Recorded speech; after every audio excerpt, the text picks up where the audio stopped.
Ukraine और रूस के बीच चल रही जंग को अब 3 साल से ज्यादा वक्त हो चुका है। चौथे साल में कदम रख चुकी इस जंग में हाल ही में जो घटनाक्रम सामने आया है उसने दुनिया भर की नजरें फिर से इस युद्ध पर जमा दी हैं। कुछ समय पहले खबर आई थी कि यूक्रेन ने रूस के भीतर गहरे स्थित कुछ एयरबेस पर एक गोपनीय ऑपरेशन के जरिए बड़ा हमला किया। इस हमले में रूस के कई लड़ाकू विमान और बॉम्बर तबाह कर दिए गए थे। उस वक्त ऐसा महसूस हुआ था कि शायद अब रूस दबाव में आ जाएगा और युद्ध में थोड़ा बैकफुट पर जाएगा, मगर नतीजा इसके बिल्कुल उलट निकला। रूस ने यूक्रेन के खिलाफ अब तक का सबसे बड़ा हवाई हमला कर डाला। ये हमला हाल ही में 28 और 29 जून की रात हुआ। बताया जा रहा है कि सुबह 4 बजे के आसपास रूस ने अचानक एक समन्वित एयर स्ट्राइक शुरू कर दी। आजकल युद्धों में एक ट्रेंड देखने को मिल रहा है कि दुश्मन देश के एयर डिफेंस सिस्टम को एक साथ ढेर सारे ड्रोन और मिसाइलें छोड़कर ओवरलोड कर दिया जाता है ताकि सिस्टम कुछ को रोक तो ले, लेकिन ज्यादातर हथियार अपने निशाने तक पहुंच जाएं। इस बार रूस ने इसी रणनीति को अपनाया। इस हमले में कुल 537 हवाई हथियारों का इस्तेमाल किया गया। इनमें से 477 ड्रोन थे,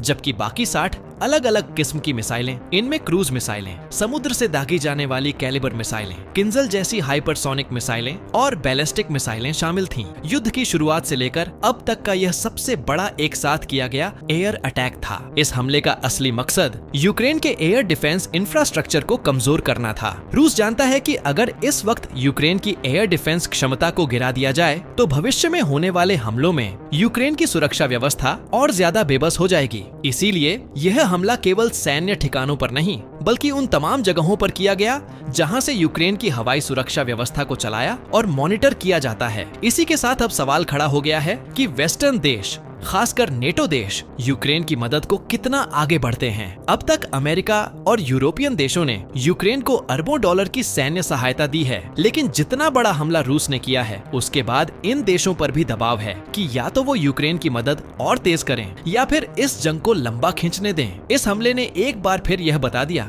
कि युद्ध में केवल हमले की ताकत ही मायने नहीं रखती। असली बात यह होती है कि उस हमले से दुश्मन देश को असल में कितना नुकसान पहुंचा, और यही वो सवाल है जिसका जवाब आने वाले कुछ दिनों में साफ होगा। रूस और यूक्रेन के बीच जारी इस लंबे और थकाऊ युद्ध में कल जो कुछ हुआ उसने फिर से ये साबित कर दिया कि अब ये लड़ाई केवल फौजों या सीमाओं तक सीमित नहीं रह गई, बल्कि शहरों, बस्तियों और आम लोगों की जिंदगी तक भी पहुंच चुकी है। रूस ने अपने सबसे बड़े हवाई हमले के दौरान न सिर्फ सैन्य ठिकानों पर बल्कि कई सिविलियन आबादी वाले इलाकों को भी निशाना बनाया। मिलिट्री एयरफील्ड्स, वो एयरबेस जहां हाल ही में यूक्रेन को मिले F-16 फाइटर जेट्स तैनात किए गए थे, उन पर खास तौर से हमला किया गया। सिर्फ एयरबेस ही नहीं, रूस ने एनर्जी फैसिलिटीज को भी टारगेट किया, वो जगह जो बिजली, पानी जैसी बुनियादी जरूरतों को चलाती हैं। इसी के साथ कई रिहायशी इलाकों पर भी मिसाइलें दागी गईं ताकि शहरों में डर, अफरा तफरी और पैनिक फैलाया जा सके। नतीजा ये हुआ कि बहुत से high rise apartment, school, railway track और इलेक्ट्रिकल सबस्टेशंस को नुकसान पहुंचा। कई जगहों पर आग और धुएं के ऊंचे गुब्बार देखे गए। खास तौर पर डिनिप्रो शहर में इस हमले का जबरदस्त असर पड़ा। वहीं पश्चिमी यूक्रेन में स्थित लवीव भी इस हमले से बच नहीं पाया। राजधानी कीव पर भी हमला हुआ, हालांकि वहां की वायु सुरक्षा प्रणाली ने कुछ हद तक जवाब दे दिया और कई मिसाइलों को हवा में ही रोक दिया गया। फिर भी शहर के अलग अलग इलाकों में बिजली गुल हो गई और जनजीवन अस्त व्यस्त हो गया। अब तक की जो जानकारी सामने आई है उसमें बताया गया है कि कम से कम 9 लोगों की जान गई है, जिनमें एक बच्चा भी शामिल है। इसके अलावा कई दर्जन लोग अलग अलग शहरों में जख्मी हुए हैं। इस पूरी लड़ाई में एक और बड़ी खबर आई। F-16 फाइटर जेट जो यूक्रेन को हाल ही में नाटो देशों की मदद से मिले थे, उनमें से एक कल क्रैश हो गया। इसे उड़ा रहे थे लेफ्टिनेंट कर्नल मैक्सिम उस्तामको, जिनकी उम्र 32 साल बताई गई है। खास बात यह है कि वो यूक्रेन के पहले बैच के F-16 पायलटों में से थे, जिन्हें नाटो कंट्रीज ने ट्रेन किया था। बताया गया है कि हमला शुरू होते ही उन्होंने 7 एयरबोर्न टारगेट्स को तबाह किया, 4 रूसी ड्रोन और 3 क्रूज मिसाइलें। मगर फिर शायद एक मिसाइल या ड्रोन की वजह से या फिर लगातार हमलों के चलते जेट में कोई तकनीकी गड़बड़ी आ गई। आसमान में धुएं और मलबे के बीच उनका F-16 क्रैश हो गया। बताया गया कि वो उस वक्त पॉपुलेटेड एरिया से खतरे को दूर करने की कोशिश कर रहे थे ताकि वहां कोई मिसाइल या ड्रोन न गिर सके। इस पायलट की बहादुरी की अब दुनिया भर में चर्चा हो रही है। इस जंग ने फिर से ये दिखा दिया कि अब जंग केवल सीमाओं पर नहीं, लोगों के घरों, स्कूलों और बाजारों तक आ पहुंची है। डर इस बात का है कि ऐसे हमले अगर इसी पैमाने पर जारी रहे तो नुकसान और ज्यादा गहरा और खतरनाक होगा। यूक्रेन के आसमान में बीती रात जो मंजर बना उसने पूरी दुनिया को फिर से इस जंग की भयानक हकीकत याद दिला दी। रूस ने अपने सबसे बड़े एयर अटैक में सिर्फ सैन्य ठिकानों तक सीमित न रहते हुए आम लोगों के रिहायशी इलाकों को भी निशाना बनाया। खास बात ये रही कि इस हमले में जहां रूस ने मिलिट्री एयरफील्ड्स पर फोकस किया, वहीं उन बेसों को भी निशाना बनाया गया जहां हाल ही में तैनात हुए F-16 फाइटर जेट्स खड़े थे।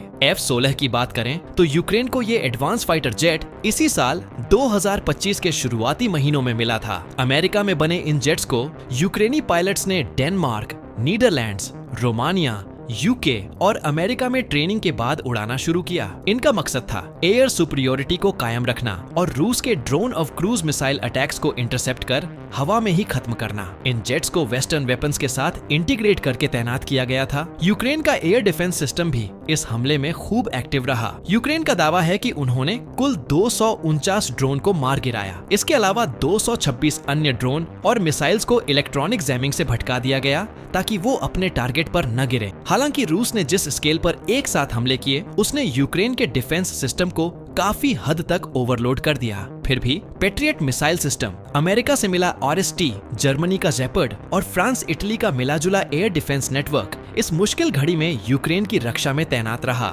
इस हमले की टाइमिंग भी गौर करने लायक है। कुछ हफ्ते पहले ही यूक्रेन ने गुप्त ऑपरेशन में रूस के कई एयरबेस पर हमला किया था और संभव है कि रूस ने इसी का बदला लेने के लिए इस मौके को चुना हो। दूसरी तरफ वेस्टर्न देशों के बीच इस बात को लेकर भी बहस तेज है कि यूक्रेन को और कितनी मदद दी जाए। पहले ही अरबों डॉलर खर्च हो चुके हैं और बजट को लेकर चर्चाएं चल रही हैं। रूस शायद चाहता है कि इसी बहस और संशय के माहौल में वेस्टर्न देश थोड़ा पीछे हटें। इसी पॉलिटिकल और स्ट्रेटेजिक बैकड्रॉप में रूस ने अपनी ताकत का फिर से प्रदर्शन किया। जेलेंस्की ने इस हमले को बर्बर करार दिया और वेस्टर्न देशों से फिर से गुहार लगाई कि वो यूक्रेन को ज्यादा F-16 जेट्स, पेट्रियट बैटरियां और एडवांस एयर डिफेंस सिस्टम दें। अमेरिका ने इस अटैक की निंदा की है और भरोसा दिलाया है कि वो और एयर डिफेंस सहायता भेजेगा। वहीं यूरोपियन यूनियन भी इस मुद्दे पर गंभीर दिख रही है। यूनाइटेड नेशन सिक्योरिटी काउंसिल की इमरजेंसी मीटिंग बुलाने की कोशिश भी की गई है। साफ है कि ये लड़ाई अब महज मैदान की नहीं रह गई, बल्कि राजनीति, कूटनीति और अंतरराष्ट्रीय दबाव का भी मैदान बन चुकी है। और इस लड़ाई के बीच फंसे हैं मासूम लोग, जिन्हें हर रोज अपनों और अपने घरों को खोने का डर सताता है। इस पूरी लड़ाई में अब मामला सीधा आसमान की बादशाहत का बन चुका है। रूस और यूक्रेन की इस टकराहट में जमीन पर भले मोर्चे खुले हों, लेकिन असली बाजी अब हवा में लड़ी जा रही है। खासकर रूस का ये ताजा हमला, जिसने दुनिया का ध्यान फिर खींच लिया है, वो सिर्फ बम और मिसाइल गिराने भर की बात नहीं है। इसके पीछे कई बड़े सियासी और सामरिक संदेश छिपे हैं। सबसे पहले तो इस अटैक ने ये साफ कर दिया कि अब एयर वॉरफेयर का स्तर कहां पहुंच गया है। पहले तक छोटे छोटे ड्रोन और कुछ क्रूज मिसाइलें होती थीं। अब बात सैकड़ों हथियारों को एक साथ छोड़ने तक आ गई है। इस लड़ाई का मतलब अब वही है, कौन आसमान में किसका मालिक है। दूसरी बात यह है कि रूस ये भी परख रहा है कि आखिर वेस्टर्न देशों का हौसला कब तक बना रहेगा। यूरोप और अमेरिका अरबों डॉलर की मदद भेज चुके हैं और अब रूस देखना चाहता है कि क्या ये मदद यूक्रेन को लगातार इसी रफ्तार से मिलती रहेगी या नहीं। और इसमें जर्मनी और नेदरलैंड का हालिया फैसला काफी अहम है। दोनों देश मान गए हैं कि वो यूक्रेन को और पेट्रियट मिसाइल सिस्टम देंगे। इससे साफ है कि रूस का दबाव फिलहाल वेस्टर्न रिजॉल्व को तोड़ने में कामयाब नहीं हुआ है। अब तीसरी चीज जो इस हमले से जुड़ी है वो है ह्यूमैनिटेरियन क्राइसिस। क्योंकि जिस तरह की अंधाधुंध बमबारी हुई है उसका मतलब यही है कि और ज्यादा लोग अपने घर छोड़कर भागने को मजबूर होंगे और ये जो लहर निकलेगी वो सीधे यूरोप की ओर दौड़ेगी। पोलैंड और रोमानिया जैसे पड़ोसी देशों पर इस नए रेफ्यूजी वेव का बोझ पड़ेगा। इससे यूरोप के अंदर राजनीतिक और सामाजिक दबाव और बढ़ेगा। इसी के साथ इलेक्ट्रॉनिक वॉरफेयर की भी चर्चा तेज हो गई है। रूस ने जिस तरह से इतने सारे ड्रोन और मिसाइल छोड़े और यूक्रेन ने उनमें से बड़ी तादाद को या तो हवा में ही गिरा दिया या इलेक्ट्रॉनिक जैमिंग से भटका दिया। ये दिखाता है कि दोनों देशों ने इस वॉरफेयर में अब जबरदस्त स्किल और टेक्नोलॉजी विकसित कर ली है। फिर अगर इस हमले के मायने की बात की जाए तो ये हमला इस जंग का एक टर्निंग पॉइंट साबित हो सकता है, क्योंकि रूस अब पूरी ताकत से लड़ाई को एस्केलेट कर रहा है। उधर यूक्रेन भी फुल फ्लेज में अपने F-16 फाइटर जेट्स और वेस्टर्न एयर डिफेंस सिस्टम को तैयार कर रहा है ताकि हवा में रूस को कड़ी टक्कर दी जा सके। सबसे अहम बात यह है कि इस हमले ने बता दिया कि जंग अभी खत्म होने से बहुत दूर है। यूक्रेन की सुरक्षा अब और ज्यादा hitech long range air defence systems पर टिकी रहेगी। यूरोप और अमेरिका को अगर ये लड़ाई लंबी खींचनी है तो उन्हें यूक्रेन को सिर्फ हथियार ही नहीं बल्कि एयर डिफेंस की फुल शील्ड देनी होगी। अब देखना ये होगा कि अगले कुछ दिनों में इस पर कितनी बड़ी इंटरनेशनल पॉलिटिक्स खड़ी होती है। यूनाइटेड नेशंस सिक्योरिटी काउंसिल में इस पर इमरजेंसी मीटिंग बुलाने की कोशिशें चल रही हैं। जेलेंस्की लगातार मांग कर रहे हैं कि हमें और पेट्रियट बैटरीज 2, F-16 और 2 और रूस पर ज्यादा सख्त सैंक्शंस लगाओ। अमेरिका ने एक बार फिर रूस की निंदा की है और ज्यादा डिफेंस एड देने का वादा भी दोहराया है। तो साफ है कि मामला अब सिर्फ गोली बम तक नहीं बल्कि डिप्लोमेसी और इंटरनेशनल पावर बैलेंस का हो चुका है। युद्ध का मैदान अब सियासी गलियारों में भी बिछ चुका है।